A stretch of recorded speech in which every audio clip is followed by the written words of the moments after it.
Hi everyone. I know this video looks a little off.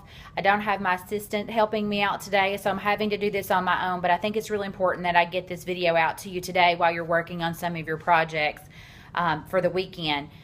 I've had lots of questions and emails. Please keep those coming. If you have questions, that's why I'm here. If you don't understand what I've said in some of the things that I've sent to you on your papers, I am here to help you better understand that. We want to learn, and public relations is a learned thing. It's not easy, and a lot of you are going through that process and are learning as you go. We all are. So just let me be a resource for you if I can be. I'm available by email, and my cell number's on there as you work through this process. But I thought that it would be something of a help to you if I showed you how the whole class project works together. These individual pieces, how they fit together, can maybe help you better understand what each of them are so that you understand what you're trying to accomplish. First, we started with the problem statement. The problem statement is the most important thing that you're going to do. It allows us to be able to move forward with this project. If you don't have a problem you're trying to fix, then there's really no point of doing a public relations plan.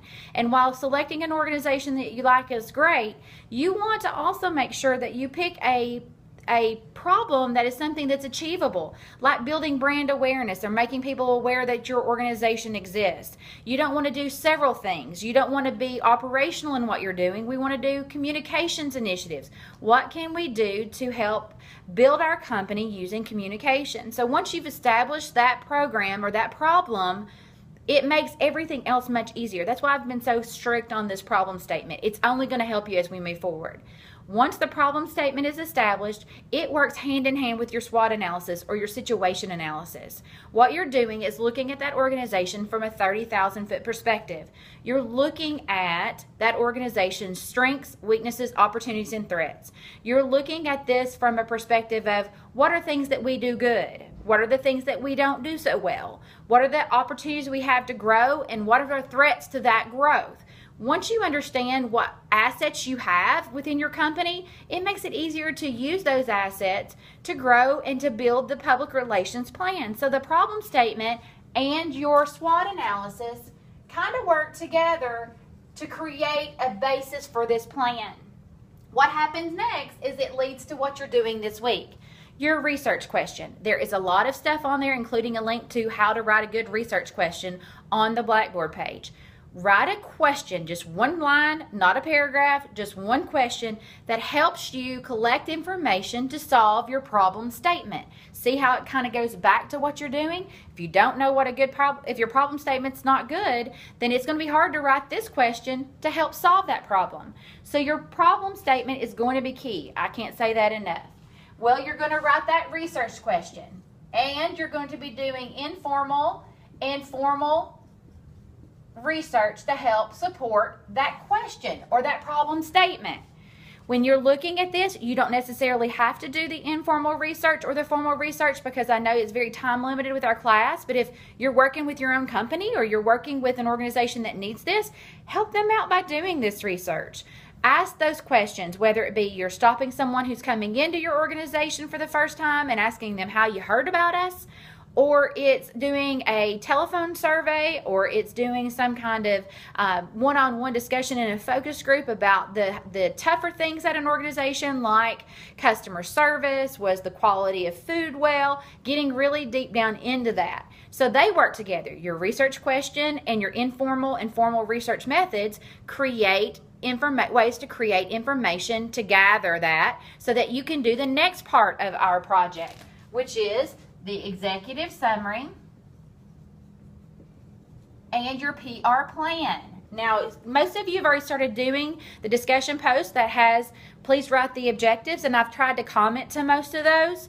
Make sure you go back and read those comments, because I want to make sure that they're measurable in your PR plan, which is your biggest part. Now, your executive summary is usually about 2 pages long, kind of like the SWOT analysis, but what it's going to do is take a summary or a snapshot of all the progress you've made to date.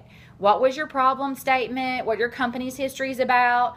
what the informal and formal research kind of garnered out, or what you think the direction your plan needs to go in. So it's kind of summarizing where you are to this point and what your plan is going to be tackling.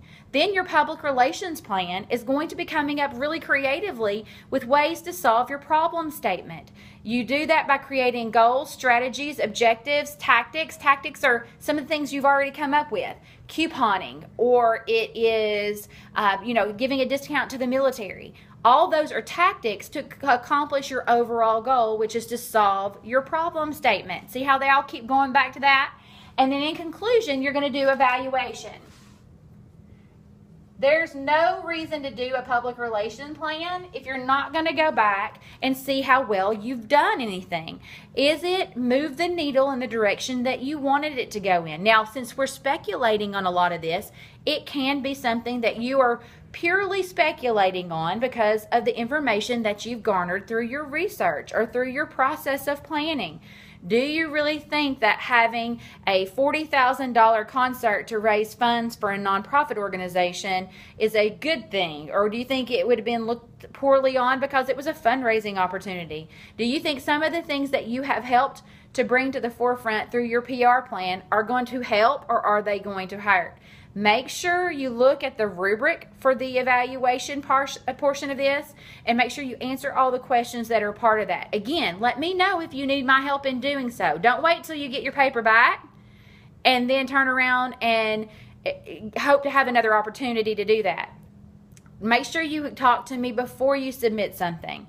And then finally, this is just a reminder, we move through this project and have a press release, but all of our classwork, no matter if it's a resubmit, whatever it may be, has to be turned in the final week on that Wednesday. It cannot be later than that, or to get credit for it.